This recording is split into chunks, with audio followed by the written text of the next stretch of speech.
Thank you, Deidre. And next up we have Ilene Cummings, also her first time at Open Mic. Hello everyone, I'm delighted to be here. This is from my book, The Lavender Lace Bra, Finding Your Soul on the Way to Aging Beautifully. And this book is written with all these vignettes about my life. I'm 78 right now, and yesterday too.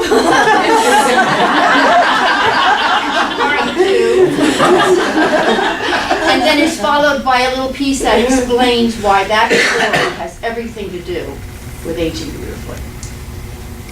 The name of this chapter is Make Your Mother Real. My mother always wanted me to buy her dresses that had 2 pockets. And I knew that deviating from her instructions would rain down upon me a tongue lashing that could activate the guilt and shame that I had learned to keep under tight control. Gone was her exquisite level of understanding and empathy. Whenever she came at me like the wounded and caged soul that she was, I easily came unglued and remained that way for days afterward. The extreme form of confinement and repetition that so characterized her life had molded her behavior into a volatile pressure of reaction to anyone who dared call her request into question or who had opinions other than her own. At first, her demands felt completely unreasonable because it was difficult to find dresses with a type of pocket that met with her approval. But over time, I came to understand that 2 pockets sewn into the side seams of a dress contributed to her sense of place, a tiny region she could call her own. They were sanctuaries, small dark havens hidden away from peering eyes. The pockets symbolized my mother's heart-wrenching attempts at establishing privacy in a world that offered none. The pockets were her domain.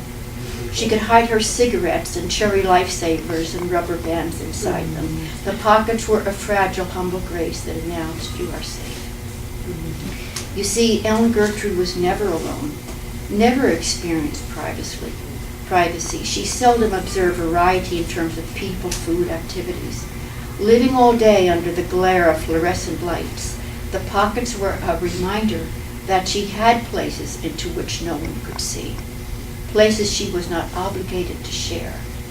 She lived in a starkly bare, heavily controlled hospital ward with 40 women, all of whom were deeply troubled and heavily medicated. The ward had a cursed, barren feeling to it, as if someone had died there and no one had informed the living that a dead woman was in the room. There was a lot of mourning to be done, but in this case, the living needed to mourn for themselves. Specific days were scheduled when the patients walked in long lines down long halls to a large tiled room where they showered en masse, eyes lowered and backs turned in a feeble attempt to hide their naked bodies from one another, like small children who believe that if they cover their faces, no one will see them. 40 women did their best to mask feelings of public embarrassment and humiliation. They were all lumped together, as if they had never been somebody before they came to Pine Brook County Hospital for the mentally ill. As if they had never been sweet, dewy girls, busy with dreams and plans for womanhood. As if they had never rocked babies to sleep or comforted worn-out husbands with the solace of 1,000 kisses. Silence and solitude, spiritual qualities so necessary for maintaining one's place in the world, were not to be found. Instead, loneliness had its way in this colorless ward. All 40 women, including my mother, lived out their entire lives in these circumstances. Throughout the 18 years that I visited my mother, I sensed her weariness. It was a weariness born of a system out of balance, overcrowded, and underfunded. The unpredictables, as they were called, all had complicated problems, but the foul air that they breathed year after year came close to guaranteeing that any semblance of self-esteem would wither and their souls would get sucked dry. The group identity that was stamped upon the psyche of each is that they were not individuals, nor were they anyone special. In these circumstances, people become obsessed with the smallest things, and two pockets sewn into a dress take on amplified meaning. For my mother, those pockets were a stand against the annihilation of her very self. It was a victory over the system, and while it might have seemed a paltry one, it was a victory nonetheless. My mother taught me, I'm skipping her, she lived as one of the marginalized, but found infinitesimal ways to push the edge. In so doing, she taught me and blessed me abundantly with magnificent lessons about freedom and choice.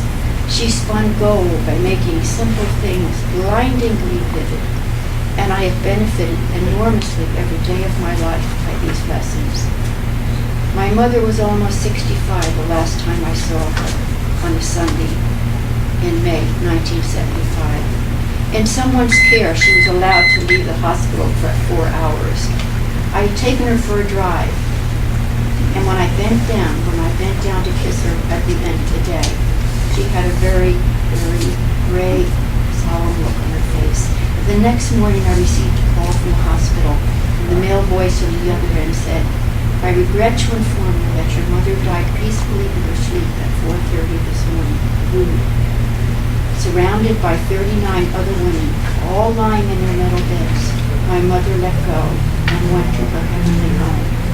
I took her remains to Yellowstone National Park and buried them under the soft ground surrounding a tall pine tree.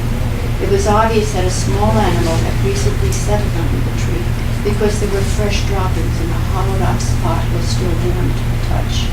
I knew she would love this place because she had never been west of the Mississippi, and Yellowstone carried the spirit of life while asking nothing of her in return. I am so enormously proud of her, and I never look at pockets without thinking of the grace that she wove into my life. I love knowing that her small, precious attempts at heroism flow through my veins.